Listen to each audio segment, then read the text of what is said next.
বিশেষ করে ইউরোপীয় ইউনিয়ন এবং বাংলাদেশ জামাত ইসলামীর পারস্পরিক সম্পর্ক এবং বন্ধুত্ব সম্পর্ক উন্নয়ন এবং কাজের ক্ষেত্রে সহযোগিতা এবং সহজতা কিভাবে হতে পারে সে ব্যাপারে বিস্তারিত আলোচনা হয়েছে।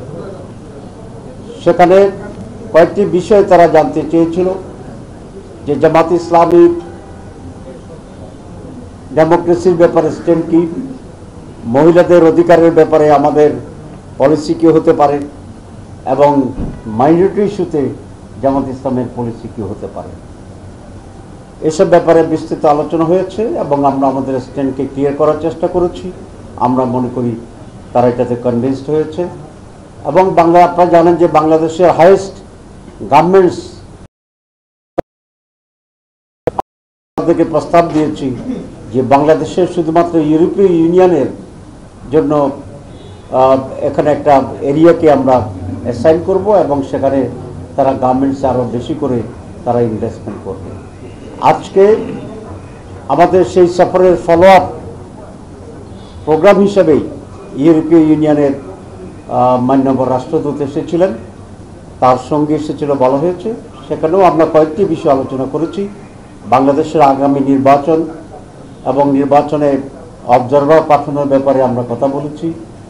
ইকুয়াল প্লেইং ফিল্ড তৈরি হওয়ার জন্যে বিশেষ করে প্রত্যেকটি বুথে ইলেকশনের সিসি ক্যামেরা যাতে সংযোজিত থাকে আমরা এটা প্রস্তাব করেছি। তারা এই প্রস্তাবকে এনকারেজ করেছে এবং এই জন্য যে হিউজ বাজেট দরকার আমরা তাদেরকে বলেছি তারা যেন এক্ষেত্রে সেভাবে আমাদেরকে সহযোগিতা করে।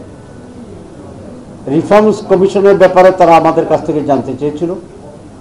আমরা বলেছি প্রেসিডেন্ট প্রধানমন্ত্রীর ক্ষমতার ভারসাম্য আমরা চাই এবং প্রধানমন্ত্রীর পদে দুইবারের বেশি কেউ নির্বাচিত হতে পারবে না। ইলেকশন কমিশনের রিফর্মস কমিশনের এই প্রস্তাবের সাথে আমরা একত্রতা পোষণ করেছি। গতকালও যেটা আমরা প্রেস ব্রিফিংয়ে বলেছি।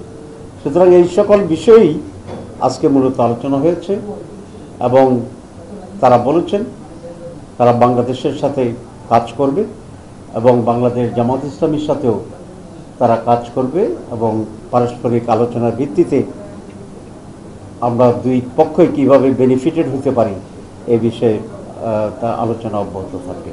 সবাইকে ধন্যবাদ। একটা হচ্ছে ওমেন পজিশন জামাত ইসলামীর, টেরোরিজমের ব্যাপারে জামাত ইসলামের স্ট্যান্ড কি এবং মাইনরিটির ব্যাপারে জামাতকে ভূমিকা রাখবে। এই তিনটা করে কমন প্রশ্ন আমাদের জন্য। আজকাল সেই কমন প্রশ্ন হয়েছে, সুতরাং জবাবও আমাদের খুব স্পষ্ট, কারণ প্রশ্ন তো আউট হয়ে আছে। ঠিক আছে না? আমরা বলেছি নারীদের ব্যাপারে, পুরুষের ব্যাপারে, সকলের ব্যাপারে যার যার অধিকারের ব্যাপারে জামাত অত্যন্ত সচেতন, দৃঢ় এবং প্রত্যেকে তার রাইটস ভূমিকা পালন করবে।